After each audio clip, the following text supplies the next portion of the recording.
rare and balanced view on politics in today's world. Based on facts, born of rationality, common sense, and logic, providing context on today's events. This is American Perspective with Rick Thomas. Hello, everyone, and welcome to American Perspective. I am your host, Rick. Well, today is the anniversary of D-Day. D-Day, which was obviously the invasion that occurred over in Europe for World War II.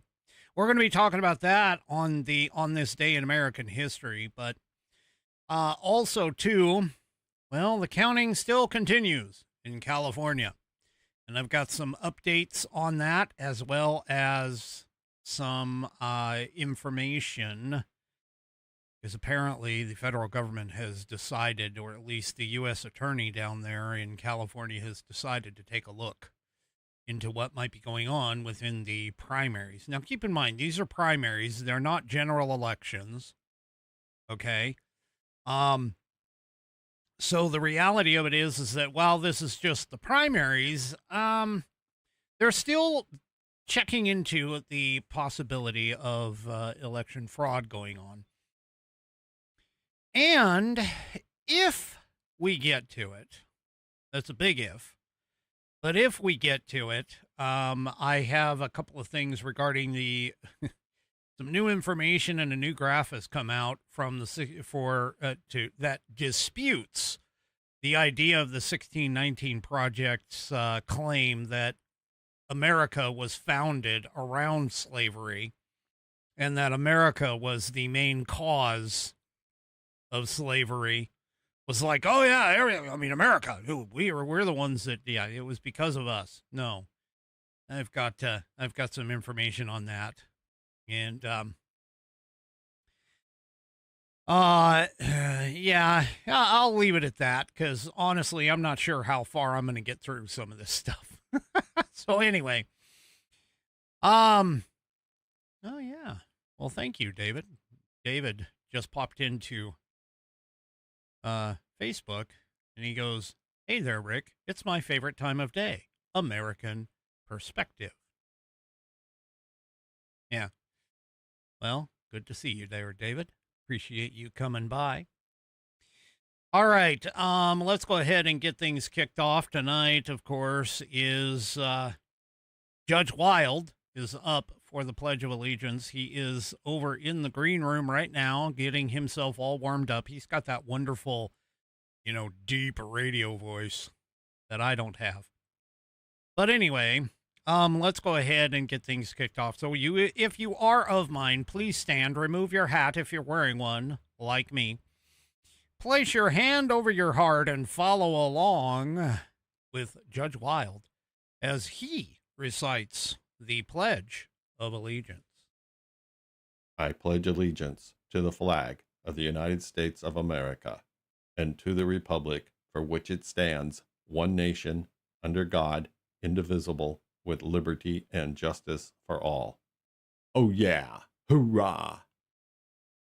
All right, and of course I thank you, Mr. Judge Wild, for that wonderful rendition of the pledge. If you would like to hear your rendition of the pledge played here on the program, all you need to do is record yourself reciting or performing the pledge in your style. Take that audio file, video file, whatever kind of file that you create, attach it to an email, and then, of course, address that email to me. Send it off to me here at fans@AmericanPerspective.online. That's fans@AmericanPerspective.online, and I will get you into the rotation. I have 24 of my requested 26. I need 2 more. So if you haven't done so yet, I would appreciate it if you would send, if you would send that in as soon as possible. It would be great if I could get all 26 by our wonderful 250th anniversary. But I understand if you can't. I get it. But I'd like it by the end of the year at the very latest. So do me a favor, head on over and record yourself to do it. And if you use your phone, You can use the share option. That's the SHARE option. And send it off to me. Send it to fans, FANS, at AmericanPerspective.online. And I will get you into the rotation. Well, David, I appreciate that. David, of course, writes over on Facebook. He says, you keep me coming back, so you're doing something right, my friend. Yeah, well, I have a loyal following, I will tell you that, and you guys are all extremely important for that. So there you go. Yeah, multiple people, multiple personalities. Yeah, okay. Anyway, I do appreciate the sentiment. That is absolutely wonderful, and I appreciate your long-standing support. All right, tonight's headline sponsor. Well, before I get into that, I'm kind of boring here recently, so right now I'm drinking out of the Mountaineer. It's a blend of straight bourbon whiskeys out of Jackson Hole, Wyoming. Notice it is not a Kentucky one because of the fact that, well, it wasn't done in Kentucky. There's requirements in order to call something a Kentucky straight bourbon whiskey, and if you don't brew it in Kentucky, you can't get the label, and if you don't brew it in a certain way either.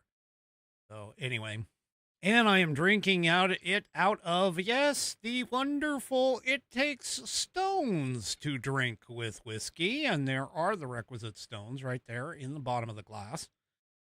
This was a gift, one of two glasses that came from my wonderful whiskey warrior, P1s. Let's go ahead and do the requisite first sip.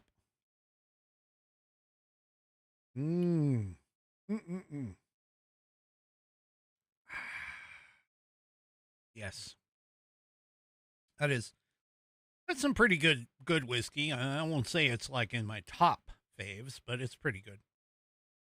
Anyway, all right, let's get on to tonight's headline sponsor, which is theamericanview.com. That's where you go. It's the Institute on the Constitution. TheAmericanView.com is their website. Go there now and check out all of their wonderful offerings that they have. For an example, they have a summer sale. They have a summer sale going on right now. You get 2 for 2 courses and full-time access, lifetime access to these 2 courses for 50% off. Normally, it was $200 to get the Government versus God and the U.S. Constitution course altogether. No, now it's just $100 for a limited time. This is in support of all those homeschoolers out there. So head on over to theamericanview.com. Get yourself a just fantastic deal by getting 50% off the bundle, Government versus God and the U.S. Constitution course, and get your lifetime attachment. Now, keep in mind, you can do this even if you're an individual. I mean, yes, they're doing it for homeschool folks, but let me just tell you, if you're a grandparent or something along those lines and you want to have these things available as activities that you can do with the grandkids to help them along in their education, this is a really great deal. Go to theamericanview.com and pick up lifetime access for $100. That's 50% off the normal price. $100 for both the Government versus God and the U.S. Constitution course as a bundle altogether. Now, the Institute on the Constitution is a 501c3 nonprofit with one singular mission, and that is to restore the constitutional republic from a biblical worldview through grassroots education. And this is one of the ways that you can do it. This is one of their courses that you can do. So go ahead and do that. Now, keep in mind, they have a 3-step process to help restore the constitutional republic. First step is to pray. Never forget to pray for your country ever again.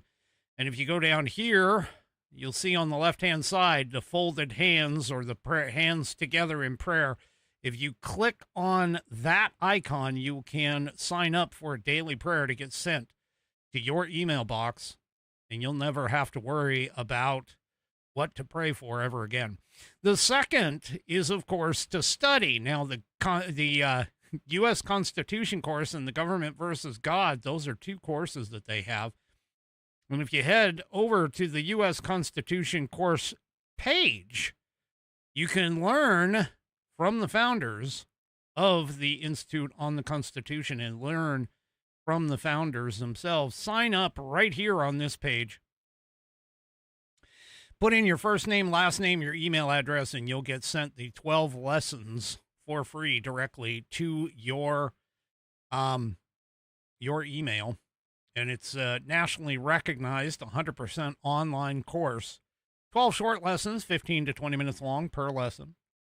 And you can do that today. And then, of course, look at all of their other courses that they have. They have 3 or 4 other courses that are a part of it. You can also act by becoming not only a member, but become an instructor. That's the third phase. If you become an instructor, you can leave a legacy behind you. They have 4 instructor levels. And the instructor is simple. It takes 3 steps to do. This video tells you how to do it right here. Become an IOTC instructor. And then they give you a video, 5 tips for a successful class. That's the other video that's on this page.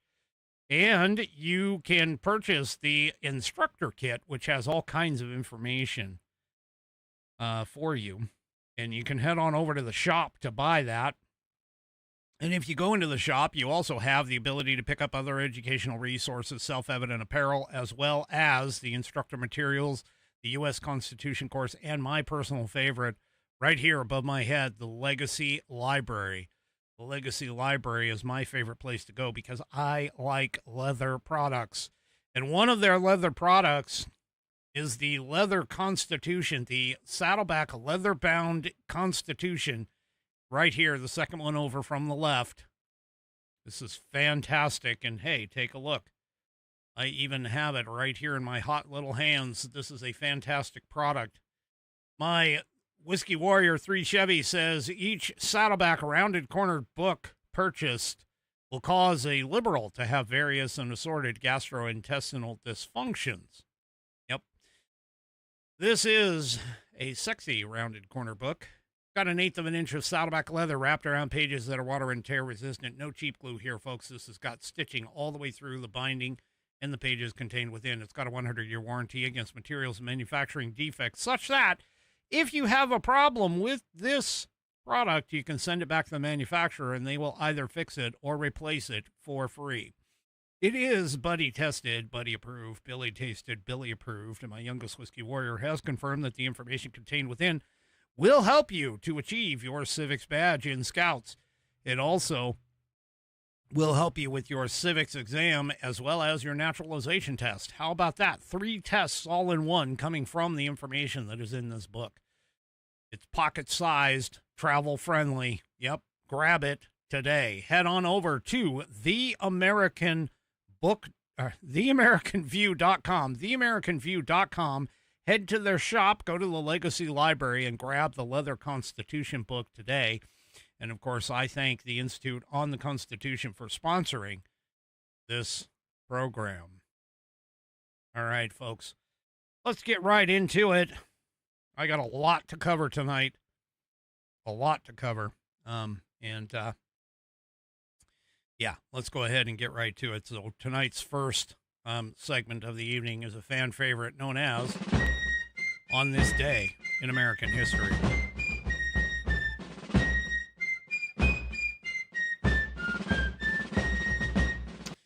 And for On This Day in American History, we read from the American Patriots Almanac, written by William J. Bennett and John T.E. Cribb. It is chock full. Oop, I got to show you. Chock full of all kinds of factoids and information about this wonderful country that we call home. And tonight, of course, being D-Day, we're going to talk about D-Day. Dwight D. Eisenhower once described the Allied forces assembled in Britain for the D-Day invasion of northern France as, quote, a great human spring coiled for the moment when its energy would be released and it would vault the English Channel in the greatest amphibious assault ever attempted. In the early hours of June 6, 1944, that tense coiled spring was finally released as the Allied fleet reached Normandy. Hundreds of planes dropped paratroopers behind German lines to capture bridges and railroad tracks. At dawn, huge battleship guns began blasting away at German coastal fortifications. Amphibious craft landed on 5 beaches, and thousands of Americans, British, Canadian, and French troops fought their way ashore. The U.S. forces landing at Omaha Beach struggled with high seas, fog, mines, and enemy fire that poured down from high bluffs. Many soldiers were shot, getting off their boats, and died in the surf. Those who did reach the sand met a wall of bullets. One commander told his men that only 2 types of people would stay on the beach: those dead and those going to die. So they had better push forward. In some units on Omaha, 90% of the troops were killed or wounded, but the assault force managed to cross the beach and drive the Germans inland. At Utah Beach, the other U.S. landing zone, the first wave of troops found themselves 2,000 yards south of where they were supposed to be. It was a lucky miss, since the area was not as heavily defended as the original target. Quick-thinking commanders ordered troops to follow the first wave ashore and secure a beachhead. Before D-Day was over, 155,000 Allied troops were ashore. Months of hard fighting lay ahead, but the Allies had established a toehold in northern Europe. That is today, on this day in American history.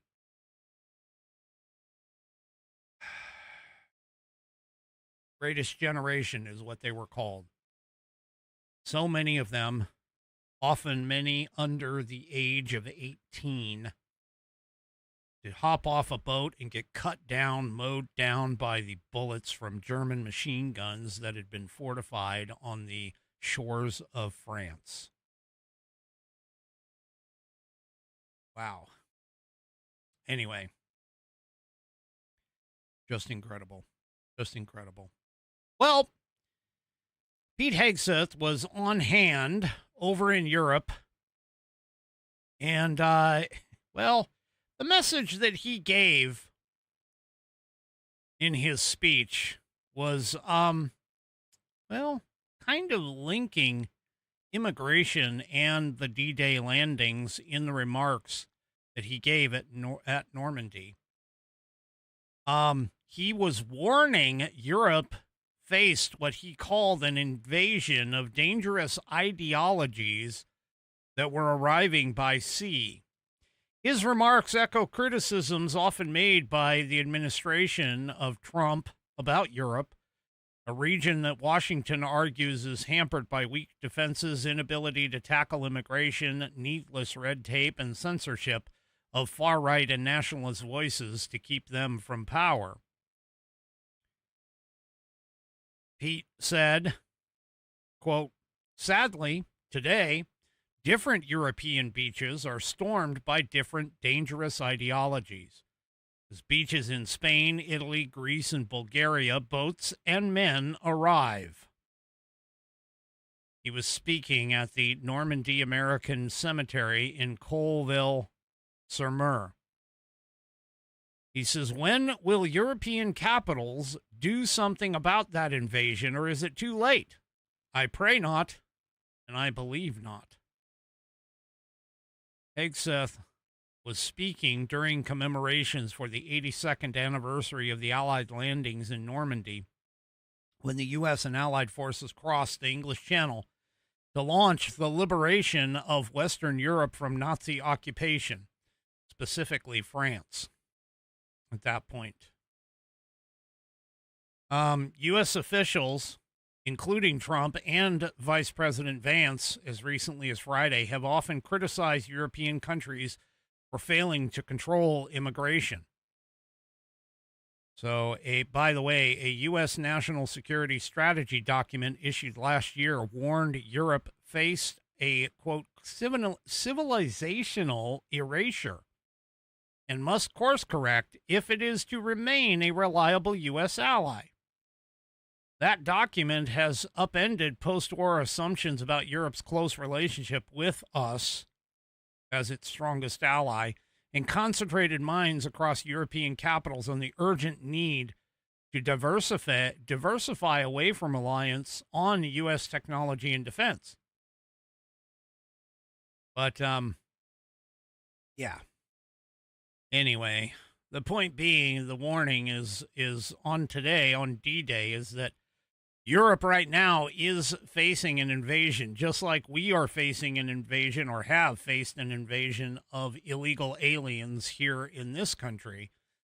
Europe has got it even worse, and they're actually starting to succumb to those horrible, the horrible artifacts that come from those kinds of things. All right. Let's shift gears here and focus on none other than California.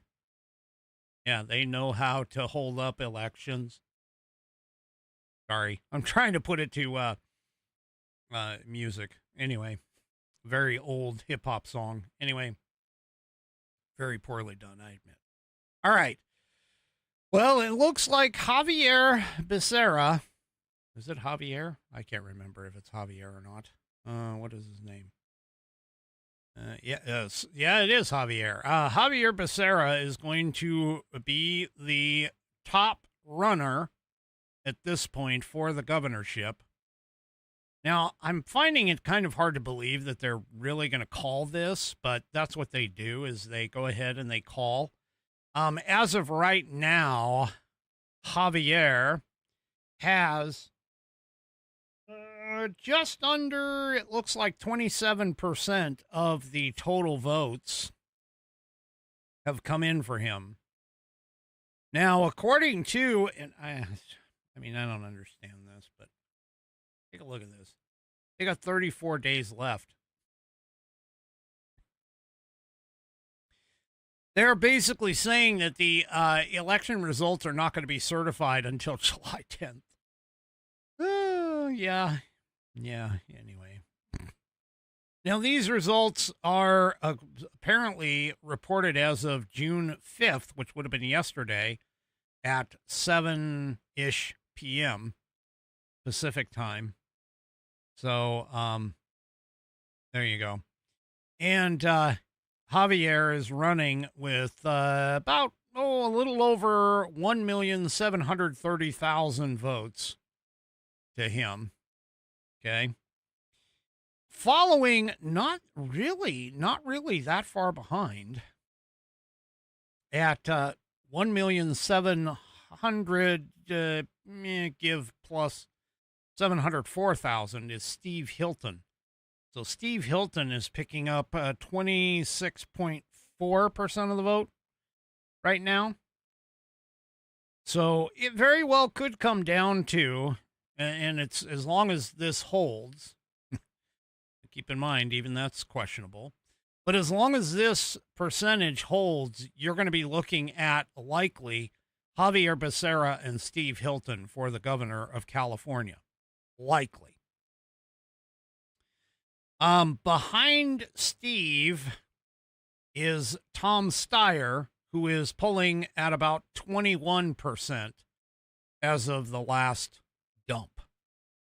Speaking of the last dump, there's been some question in terms of the dumps that have been going on throughout all of this.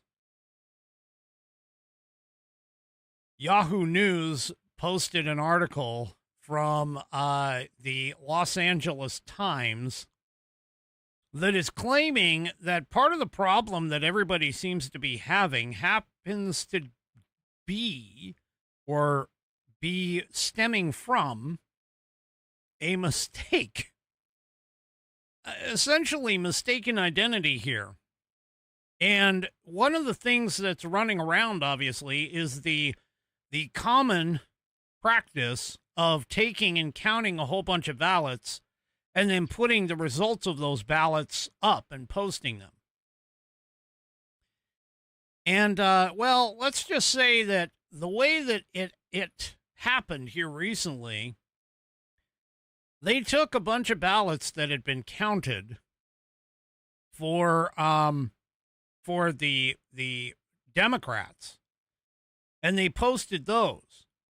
Well, the problem was that those ballots that they posted and the dump that they posted had basically zero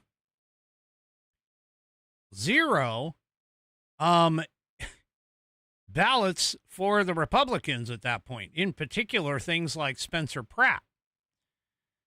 Now, a lot of people took that, according to this article, a lot of people took that as evidence of voter fraud because of the fact that you have literally a statistical improbability to have thousands of votes come in for one side versus zero for the other in any given batch of votes.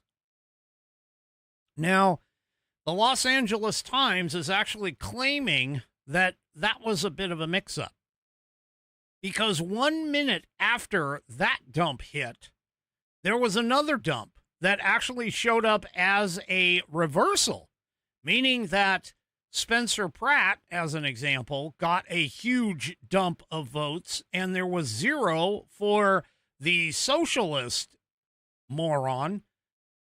However, somehow, what's her name? Karen Bass, actually had votes in both dumps.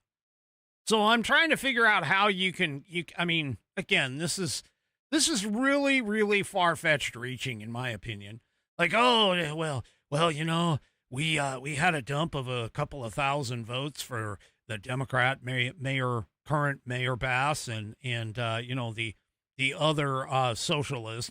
And then all of a sudden we got Spencer Pratt and a bunch of votes for Mayor Bass at the same time. Yeah, I'm sorry, that just doesn't compute. It really doesn't. It really doesn't compute that way. And, you know, anybody who has dealt with, and I've talked about this before, I talked about this with the 2020 election with Joe Biden.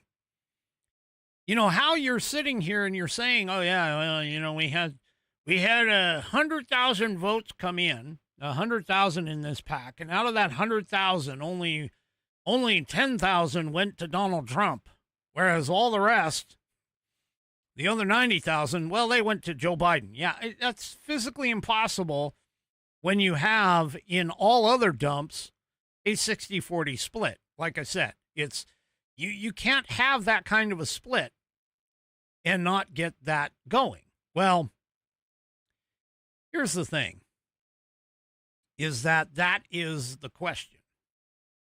They're trying to understand how these people can sit here and be counting all of these things.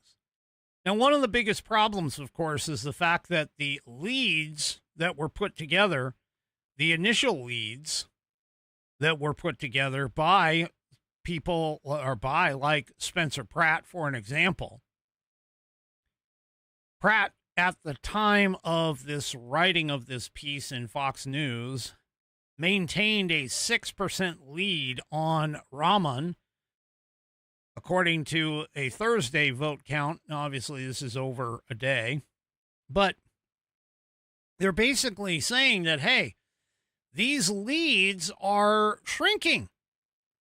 They're shrinking. And, you know, they're trying to understand, or they're trying to explain how this can happen, that his lead is starting to shrink. Now, they claim that it's because of the fact that most Democrats vote by mail. Okay, maybe. I would tend to agree, but unfortunately, the problem that you have is that those Democrats, none of them are actually being like completely vetted, because you don't have to show ID to vote in California, as I understand it. So because of that, who the hell knows who gets voting in them? And keep in mind, I mean, San Francisco, cities like San Francisco allow illegals to vote. Okay. Now, the question, of course, that a lot of people ask, and speaking of that, by the way, the current count, and here I can show you, according to, oops, I don't want that over there. The current count has Karen Bass at just under 35%, at 34.98% in. Spencer Pratt has picked up 28.24% of the ballots, and Rahman has just under 25% of the ballots as of right now. There's a bunch of others that are in the race that kind of comprise other stuff, but those are the top three that are leading in the Los Angeles City primary mayoral race. I mean, we're talking about, 215,000, almost 216,000 versus just over 174,000 for Spencer Pratt. And that's for Bass above Pratt right now.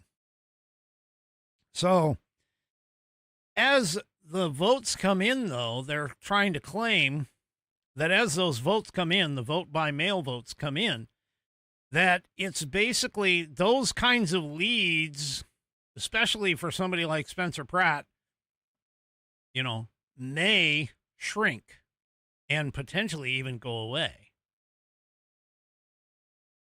I'm going to say probably not. If you're a statistical analysis kind of person, that would be relatively difficult statistically to try and say that, well, if everything else remains the same, Spencer Pratt should be in second place.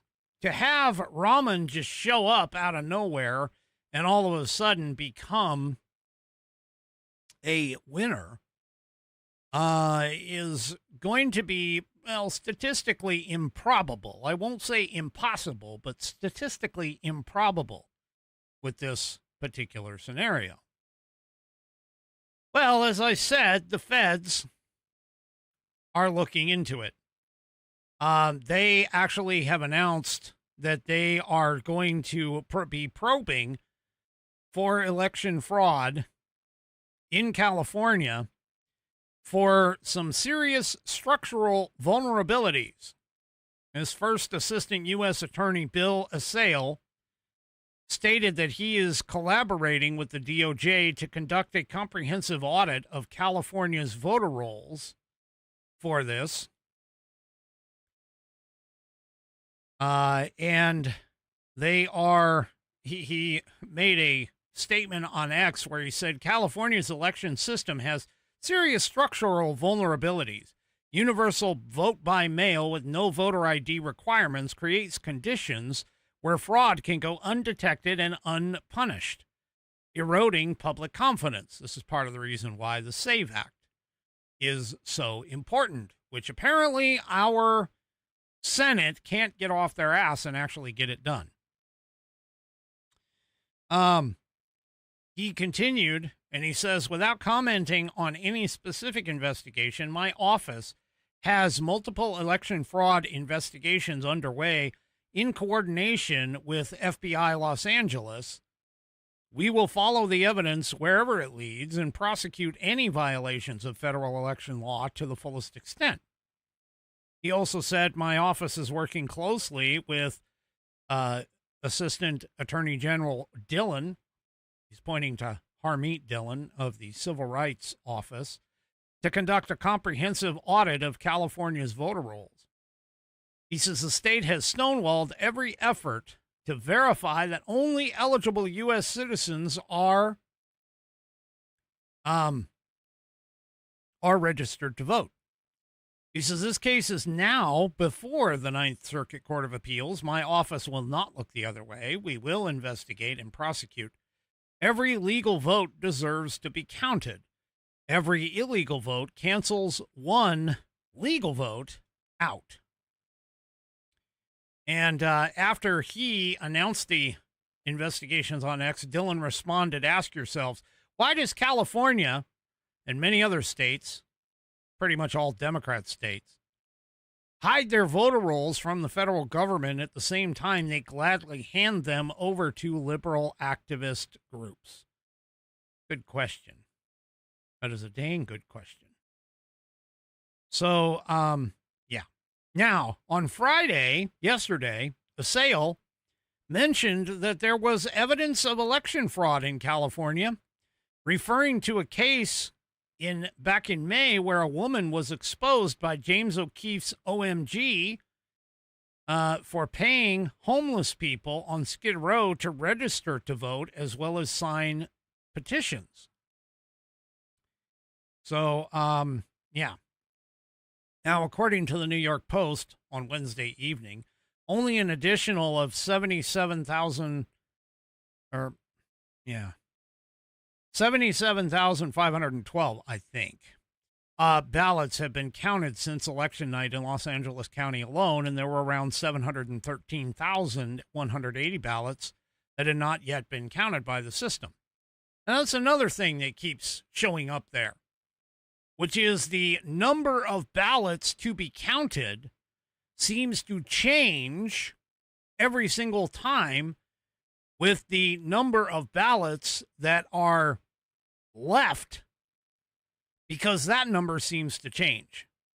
Now, the logical and honestly probably the reasonable explanation for that is the fact that California, among a lot of other Democrat states, allow for the ballots to show up to a week from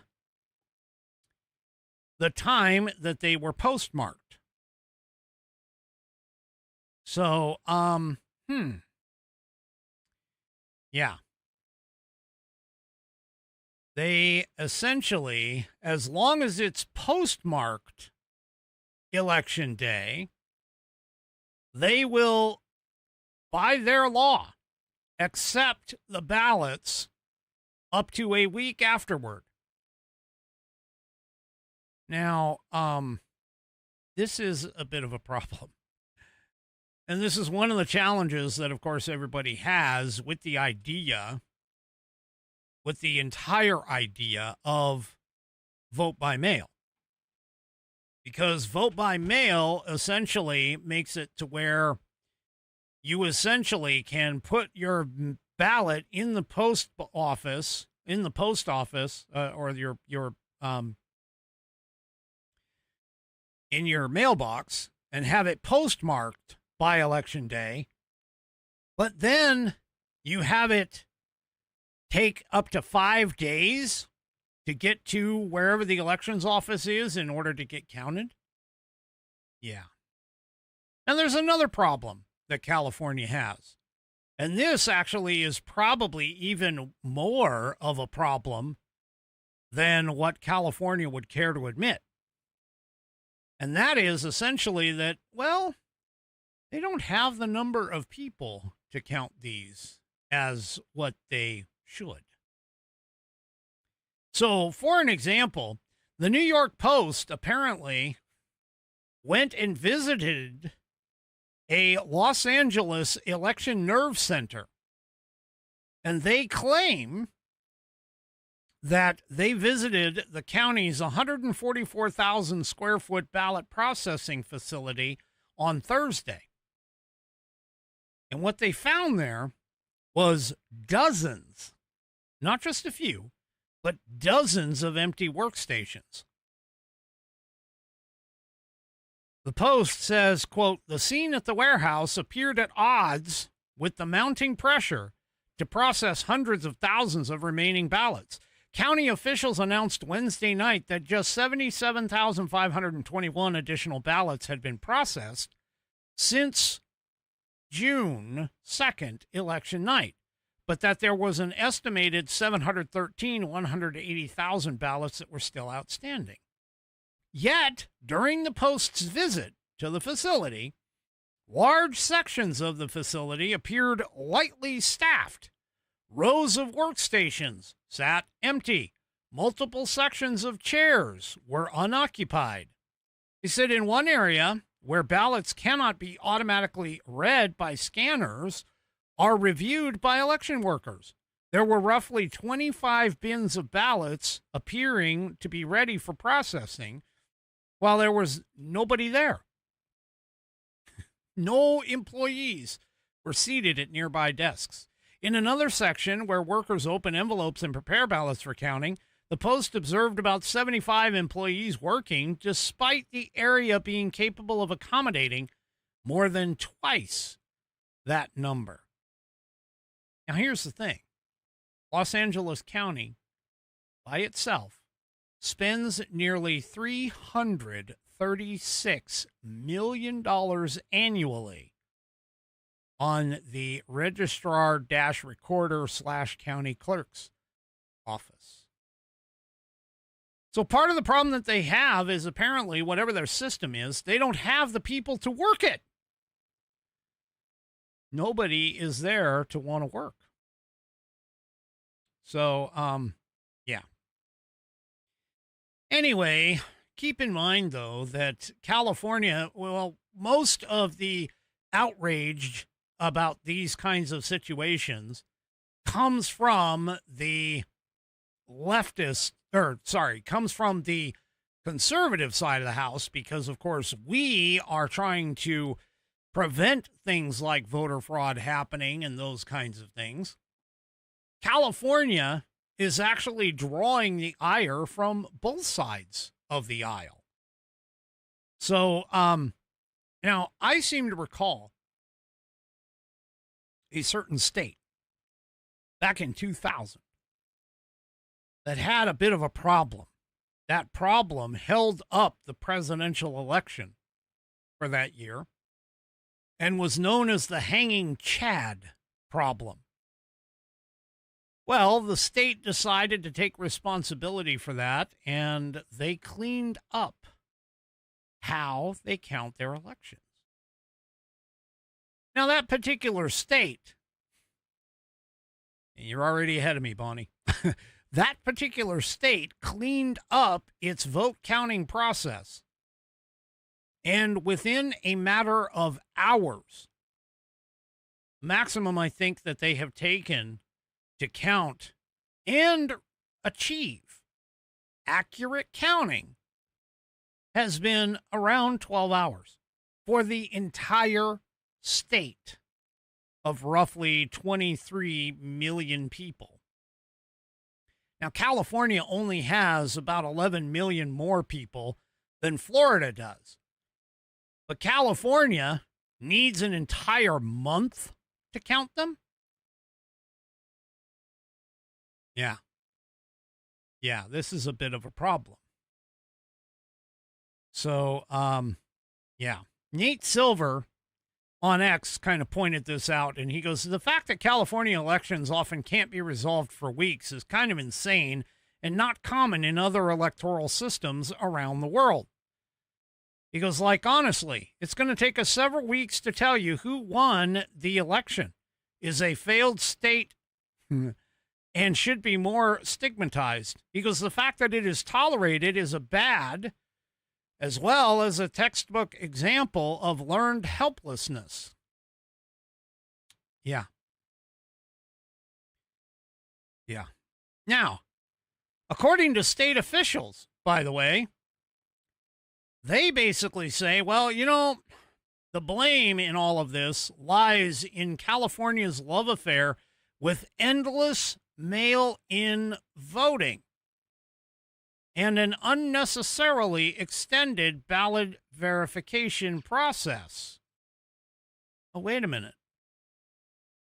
So the state officials of California are basically saying that, well, if we actually made it to where election day was election day, okay, and like we weren't out on the waves, man, and that we actually had like a better verification process, something like, I don't know, maybe voter ID or something along those lines.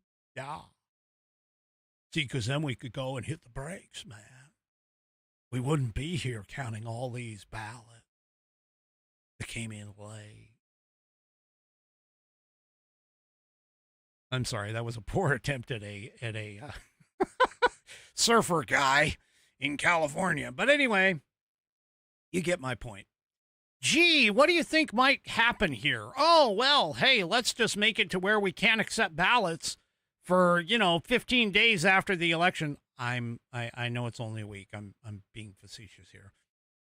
And we can verify everybody by having voter ID and vote in person. Oh my gosh, what a concept. Holy crap, maybe that would be the SAVE Act really? The SAVE Act? Yeah. And by the way,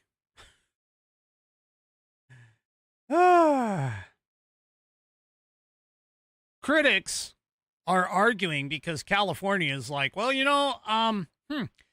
we're just making absolutely certain. We're being thorough. We're being thorough about all this. Except the rest of the country is basically saying, you know what? You guys are just crazy. You're just nuts. In fact, Representative Kevin Kiley for California, one of the representatives, he says every other state manages to count its votes in a somewhat timely manner.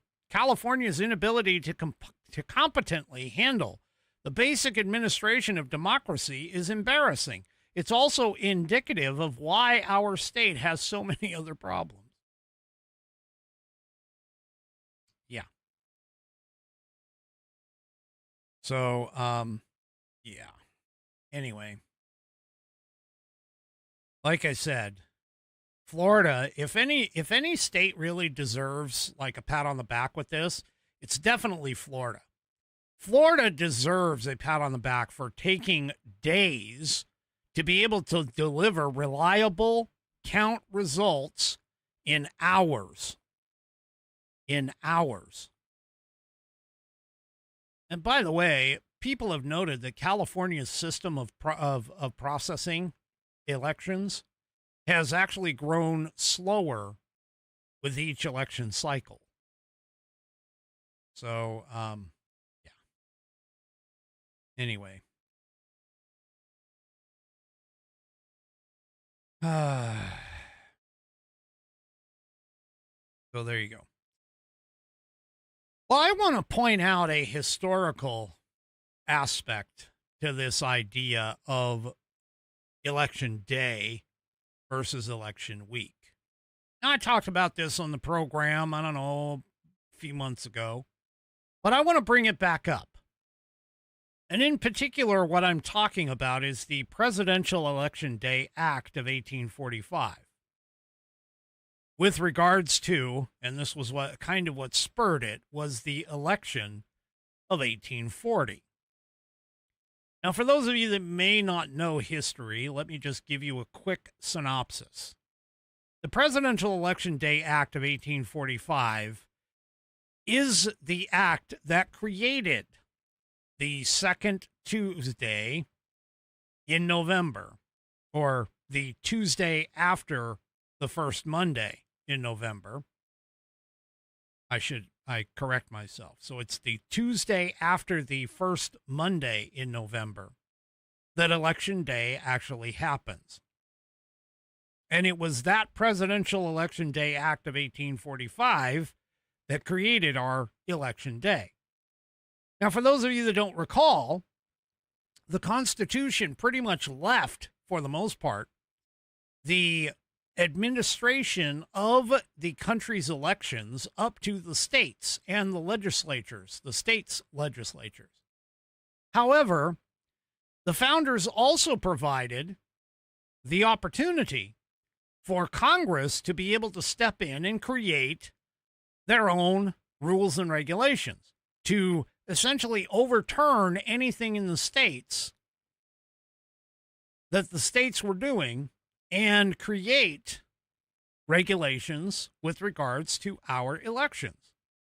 Now, many people assume automatically, they're like, well, the Congress can't administer elections. Congress can't tell us that. Well, no, actually, that's wrong, because it is clearly written, by the way, under Article 1, Section 4.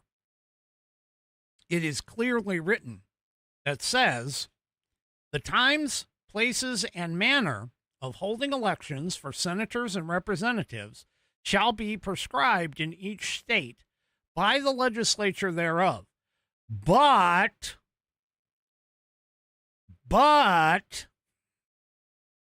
I'm being emphasis here because these idiots that are out there who are saying, oh no, Congress can't do this, like the SAVE Act. Oh no, the SAVE Act doesn't work because it's constitutionally wrong. No, there is a big old but in that says Congress may at any time by law make or alter such regulations, with one exception, and that is to the places of choosing senators. Now, what a lot of people don't seem to understand and have forgotten, because, we elect our senators by a popular vote of the people within the states, that was actually not the way the framers initially intended.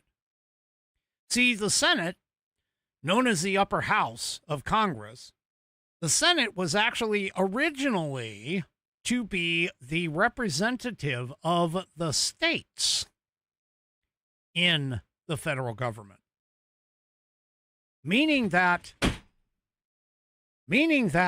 the senators were selected by the state legislatures. They were not elected by the people. And the senators would go and be brought in by the states. They were the state representatives in the federal government originally. And that was changed by amendment later on. The House of Representatives, known as the People's House, is where the people had all of their representatives. And then that amendment to the Constitution changed it and made it to where the elections happened by vote of the people for the senators, and no longer were the states' representations.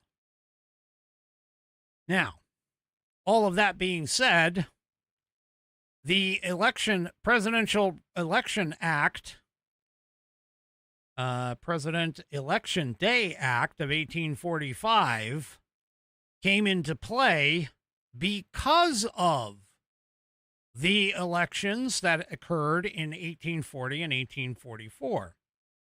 Now, in the 1840 presidential election, incumbent President Martin Van Buren, I know not very many people know that he was a president, but he was defeated by William Henry Harrison. Now, Harrison was known for his victory at the Battle of Tippecanoe. And Harrison had a broad appeal among common voters because most people thought that Van Buren was sort of an elitist. He was perceived as being too aristocratic. Now, that particular vote there were a lot of people that were driven. Up to 80% of eligible voters actually turned out, driven by large rallies, parades, songs, posters. The slogan that you may have heard, Tippecanoe and Tyler too, or Tippecanoe. Tippecanoe and Tyler too. Now, the nation during the time was suffering through a depression. And the President Van Buren only carried 7 states in that election. Now, Van Buren, of course, still received 400,000 more popular votes than any other prior presidential candidate. The total number of votes cast increased from 1.5 million in 1836 to 2.4 million in 1840. Now, 60%, the 60% expansion in the size of the popular vote between 1836 and 1840 is still the largest proportional increase between consecutive elections in American history. Now, most of that is fairly attributed to an increase in voter turnout due to new campaign techniques and the heated campaign. However, it is also believed that voter fraud may have played a role. Now, here's the problem. And here's what the driving force behind getting the single day election. Different states had election day on different days. Many of them actually had like 30 days open voting. And what would end up happening, for an example, in 1844, different states had voting occurring from November 1st through December 4th. And so what ended up happening is people would cross state boundaries and go and vote in another state after voting in their own state. Because keep in mind, back then there wasn't any voter ID required. Sound familiar? Anyway, many of these people, they were referred to as floaters. Okay? And another name for this practice in history was called pipelaying, because if the floaters were challenged, they were instructed to tell the vote people, vote counters, that they were there in town just to lay pipes. So anyway, the point was that because voter registration was not required back then, this continued for this. That was 1840. Now, in 44, Democrat James Polk defeated the Whig Party candidate Henry Clay. Irish, Catholic, and new immigrant voters turned out in large numbers for Polk. Clay's running mate, Theodore Frelinghuysen, alienated these groups when he reportedly gave his blood, his hand, and his heart to temperance and other Protestant causes. Now, on the night before the election in 1844, so many new Irish voters marched to the courthouse in New York to qualify to vote that the windows had to be used as exits. The Whigs complained that Ireland has reconquered the country that England lost. So, what they said, what they decided, what Congress decided was, in order to avoid the possibility of voter fraud, in order to avoid the idea of people being able to jump from state to state. There was also the obvious, when one state would announce their elections and announce their election results, another state that hadn't finished, it was noticed that it would skew the results in those other states. And so what ended up happening is the Congress got together and they said, okay, that's it. We've got to do this. Everybody vote on the exact same day. Everybody vote on the exact same day. And that is where Presidential Election Day Act came into play. Now, why is this the case? Because of the fact that, again, it was imperative that our voting and our elections were secured and safe.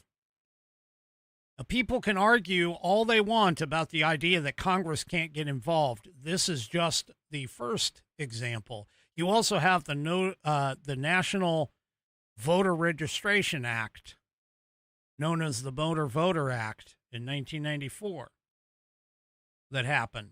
That is a Congress pushed vote. SCOTUS actually has an opportunity to help curb some of this stuff, like what is happening in states like California. A lot of people are not thinking about this, but they have not yet, meaning SCOTUS, has not yet issued an opinion on Watson versus the Republican National Committee. Now, this challenges the idea of Mississippi law that allows mail-in ballots to be brought in and counted as long as they are postmarked by and then received within 5 business days of Election Day. Oh, California is going to get hit by this too, because they allow for a full week. This is a bit of a problem. Now, for those that may not have paid attention to the oral arguments that happened in this case, many of the justices, and I won't say how many, but many of the justices are questioning this idea that mail-in ballots can be counted as long as they are postmarked by a certain date. So, yeah. Now, to give you a little bit of a history, the 3-judge panel of the U.S. Court of Appeals for the Fifth Circuit agreed with the challengers that the federal law requires all ballots to be received by Election Day. And after the full Court of Appeals, there were 5 judges that dissented, rejected the state's petition to rehear the case. The state then went to the Supreme Court. At the oral argument, the Mississippi Solicitor General, Scott Stewart, told the justices that states have power over the elections, that laws like Mississippi's would be consistent with federal election laws because the voters made their final choices by Election Day. However, he countered the Paul Clement, who is the representative for the challengers, countered that when Congress initially passed the law establishing the Tuesday after the first Monday in November as Election Day, the casting of ballots and the state's receipt of ballots were so inextricably intertwined that no one would have thought of one without the other. Well, the general review of the folks that listened to the oral arguments and listened to the justices' responses have all indicated that there is a high likelihood that SCOTUS is going to basically say, no, Election Day is Election Day. And if that occurs, you may have a problem with all of these mail-in balloting.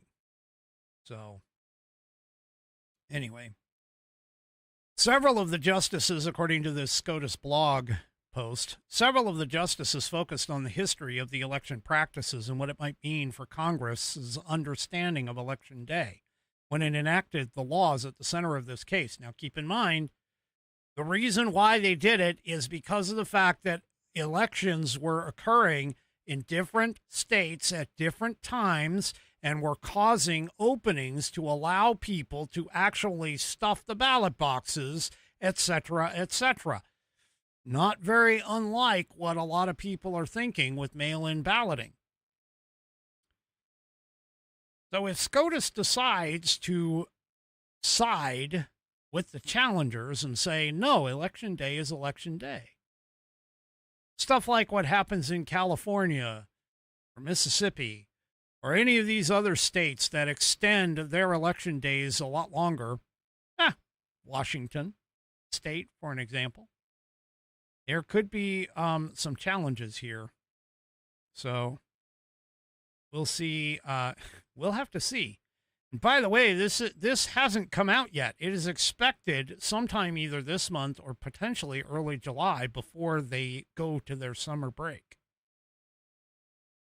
So there you go. Oh, yeah. Anyway, yeah, we'll just have to see. We'll just have to see.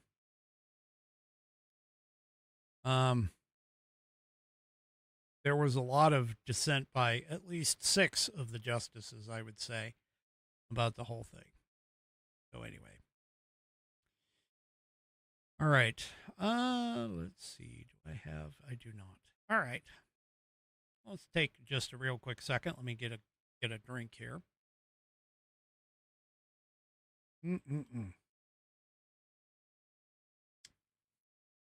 I had an interesting conversation with somebody on Facebook with regards to the idea of slavery. Now, what was posted that originally sparked this conversation was the idea that American slavery was, while by itself bad, America's history with slavery was definitely not what the leftist lunatics want you to believe. That America was not the central country that did slavery. That America actually, in response and in comparison to many of the other countries of the world, realistically, our slavery has been relatively mild. And my comment basically was, well, keep in mind that while it was very mild, there are sections of this country who are under the mistaken belief that slavery is what created America. And that apparently is where I went wrong. Well, at least according to this leftist lunatic on Facebook, because they immediately were like, I don't know of anybody that says that. I don't know of anybody that says that. I don't know of anybody that makes that claim. Oh, really? Well, I'm going to prove it to you right here, right now. Have you ever seen something called, the 1619 Project? Yeah. You remember who created it? Oh, yes, Nicole Hannah-Jones. A staunch racist in her own right. And New York Times Magazine. Now let's just read what the 1619 Project was. Oh, what is this? Wait. Wait for it. Let's see. The 1619 Project is the New York Times Magazine's award-winning reframing of American history that placed slavery and its continuing legacy at the center of our national narrative. Oh, wait, I thought nobody was making that statement. That nobody was saying that slavery was what America was built on and so on and so forth. Oh, wait a minute. Yeah. Hello. Right here. Black and white. Right above my head. You can see it. That was the whole purpose of the 1619 Project. Was to reframe slavery and the slave trade as a, central core of America. That America was in the central core of it. Well, they're wrong. Typical. Part of the reason why they are wrong has to deal with the transatlantic and intra-American slave trade database that has been put together. Now, the National Geographic has done a wonderful job of putting together a map, which you see here, of the slave trade, the transatlantic slave trade. And, well, let me just point out to you, if you'll look, in the middle of the map, in the middle of the Atlantic Ocean, it demonstrates the countries that were responsible for the transatlantic slave trade based off the number of enslaved people that they are able to track. Who's the top on this? It's these boxes that are in the middle of the map here. Who's the top? Oh, let me just tell you. It's Portugal. Portugal enslaved almost 4 million people during the transatlantic slave trade years. Okay. Wait a minute. America was founded on slavery. Oh, yes. So we should be up at least at number 2. Nope. That's taken up by the United Kingdom, who enslaved just over 3 million people. All right. Are we number 3? Nope. France ranks at number 3 at just under 1.3 million people. Oh, come on. We got to be at least number 4 or even number 5. Really? No. Netherlands, according to this, at just under 595,000 people.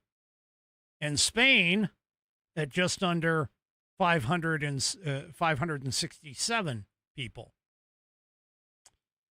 The United States of America, according to the Transatlantic Slave Trade database, enslaved only around 376, almost 377,000 people. We're number 6 out of the 8 that were responsible for the transatlantic slave trade. Now, I'm not saying that slavery isn't a part of our history, because it absolutely is. But unlike the leftist lunatics that are out there who are sitting here claiming that slavery is what made the country, they're completely wrong. Now, here's another graphic, by the way, that also shows it. The numbers are slightly different, and the reason being is because some of the numbers are kind of unofficial, but the recipients, the destinations of the slaves that were captured out of Africa, I'm kind of covering up the highest one, almost 5,400,000, well, just over 4.8 million people in the transatlantic slave trade from 1525 to 1866 went to Brazil. Brazil, which was run by Portugal before they gained their independence. Second in line of destinations, the British Caribbean. And then the Spanish Americas. And then the French Caribbean. And then the Dutch Americas. And finally, in, again, 6th place, was mainland North America, with, again, just over 388,000 slaves. You cannot in any way, shape, or form believe what these people are saying in terms of our history. The 1619 Project is full of a bunch of crap. And unfortunately, the 1619 Project is probably still being taught in schools with regards to our history. Yes, America does have a history with the slave trade. Not going to deny it. However, it is not and was not the focal point of the creation of this country. It was not the focal point of this country. And they can sit there. I mean, yes, we can't deny the fact that we were a part of it. We did have slaves. We had slaves, especially in our southern states. We fought a war in 1865. We won it in 1865. The Republicans won it in 1865 and freed the slaves. The Democrats got pissed about that. Oh, that's just another piece of American history that the Democrats want you to forget, was that the Democrats were for slaves. They wanted slaves. They created things like the KKK. They actually seceded from the Union based on keeping their slaves, because a Republican president, the first Republican president, Abraham Lincoln, was going to free the slaves. And in fact, that was what the Republican Party, that was its first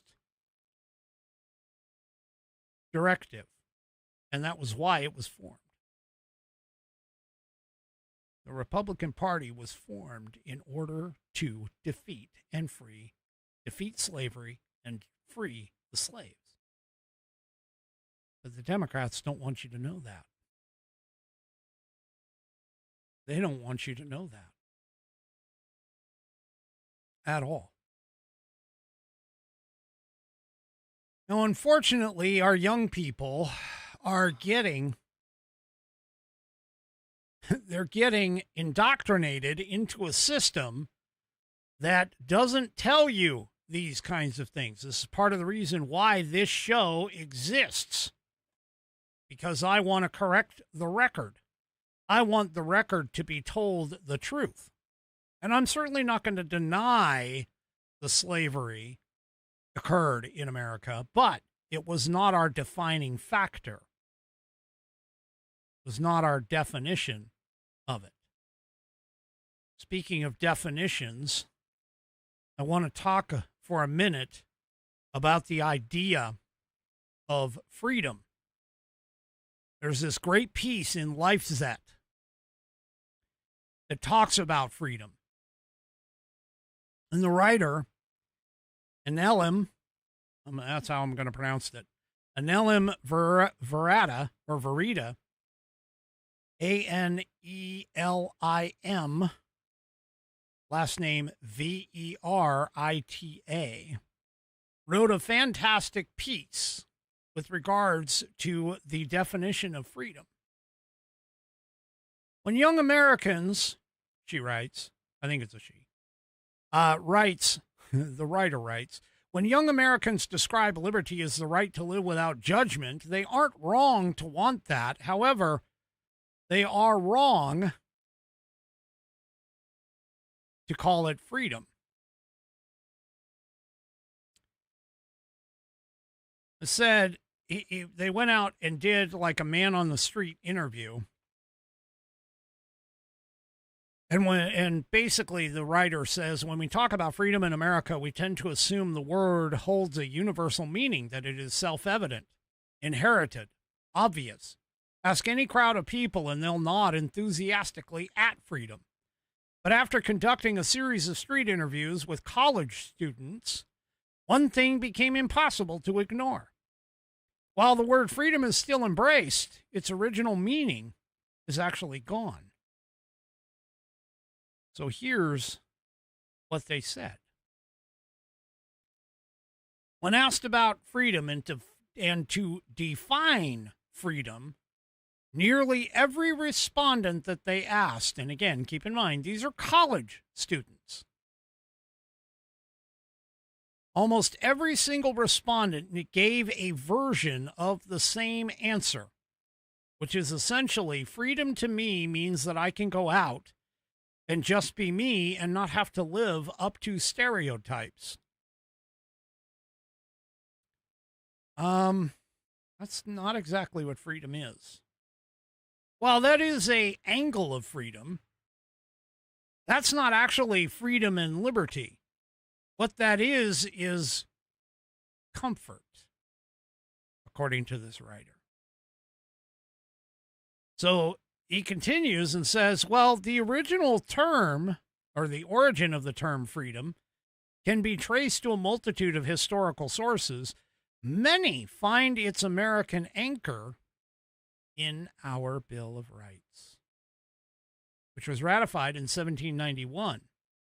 The Bill of Rights was designed to constrain the government, that the government cannot take these things away. The writer says, it explicitly details individual sovereignties that no legislator, no executive, and no court can lawfully invade. For an example, the freedom of speech, freedom of religion, press, assembly, and the right to petition your government. All of this protects you from government censorship.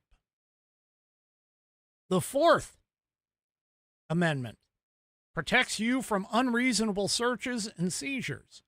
The government can't invade your person or property without cause.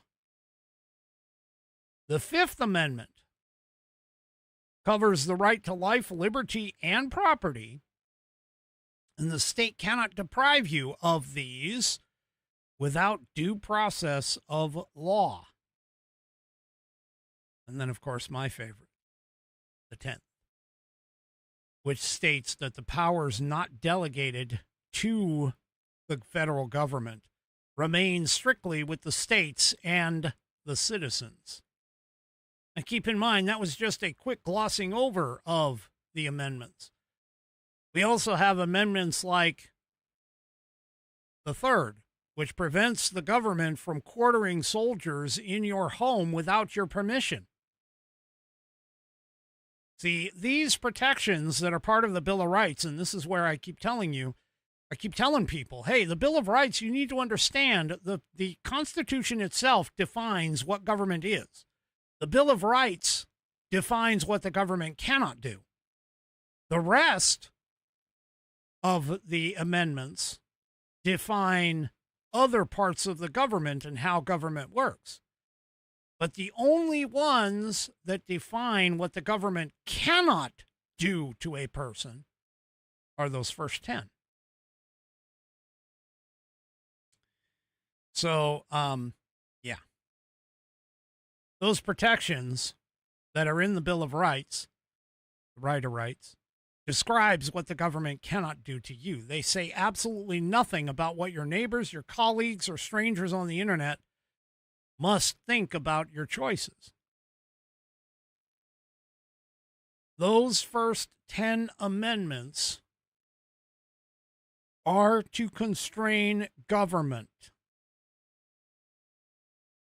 They were advocated for by the Anti-Federalists.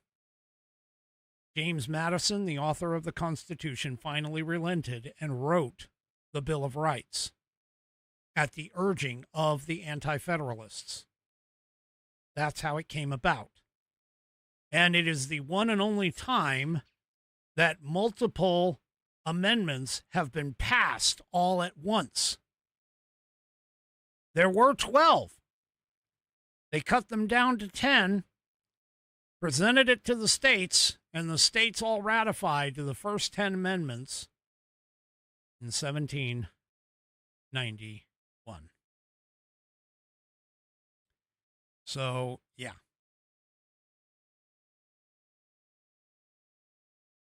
This is a fantastic piece. I would highly recommend that you go and take a look at it and dig through it. And just read through the entire thing. It's fantastic. In terms of it sets up the idea as to why people think of freedom in different ways than what the founders originally meant it.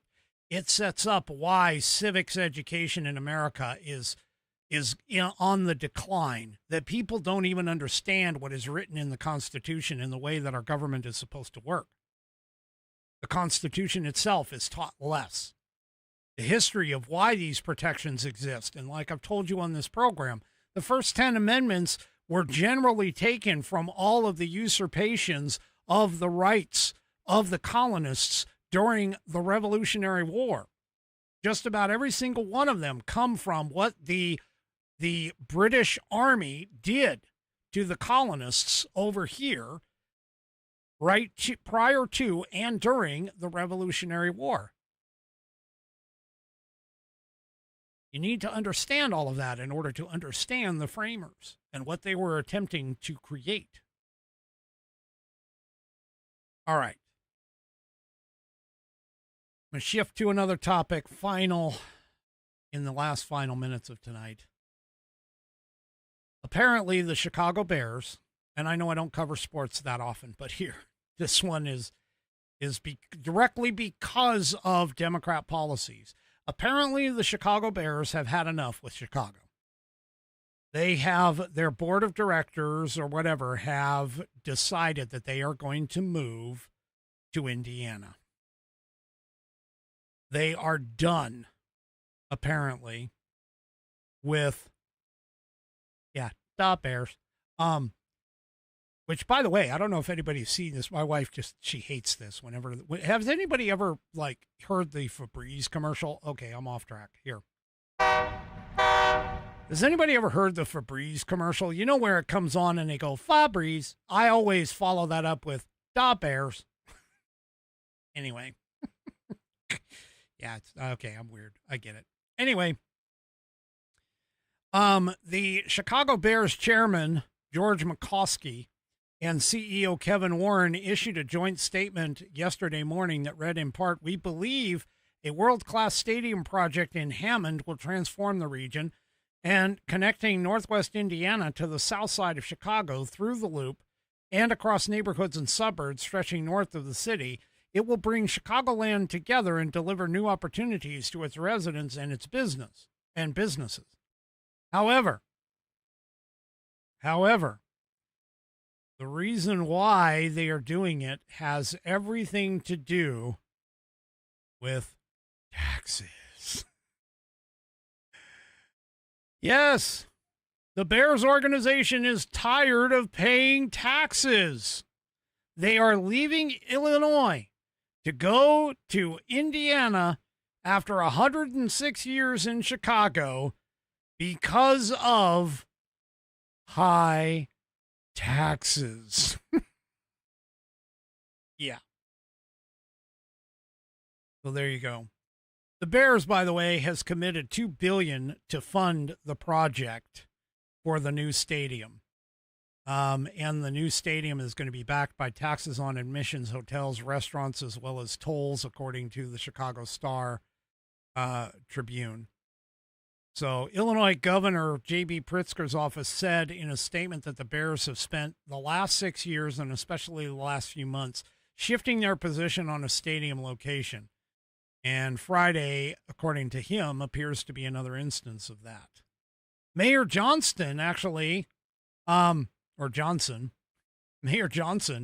actually was in the meeting with regards to this. And, he's getting torched because apparently he got up and left early. He said in an interview with 104.5 or 104.3, the score, he was explaining why Soldiers Field notorious traffic makes it so tough to host games. And he shared a personal story from a Bears-Packers rivalry matchup that backfired because he said, "Getting in and out of Soldier Field is an absolute nightmare. Let me tell you how bad it is. Bears versus Packers. I'm at the game. We're losing. I decided to leave to beat traffic. Before I got out of the footprint, the Bears had come back to win." Yeah. Sure. And apparently people got pissed at that. So, yeah. Anyway, he's like, okay, well, there's a reason why. Now, Bears fans explode on him. And back to his story, apparently social media lit up immediately after that clip had spread. Bears fans called it everything from grounds for impeachment to a perfect metaphor for City Hall's dysfunction. Others pointed out the irony. The mayor, who claims to be fighting for the team, couldn't even stick around for a potential playoff victory. Yeah, you're not doing so hot there, dude. The Bears were losing, so he decided to leave early. Yeah, okay. Anyway. There you go. That's what it is. All right, folks. That is it for me for this evening. Do me a favor, if you haven't already, head on over to rumble.com, get yourself an account. It is free. And once you are signed up and signed in, make sure that you search up the American Perspective channel and hit that green follow button to get notified every time that I go live. Also, too, don't forget to give me a thumbs up, a thumbs down, or a thumb sideways, or possibly at an angle if you're 3 Chevy across all my platforms, whether it's X, YouTube, Facebook, or, of course, the aforementioned Rumble. Have a great rest of your weekend. We will see you Monday at 5 p.m. Pacific, 8 p.m. Eastern Time, right here on American Perspective. Good night, everybody.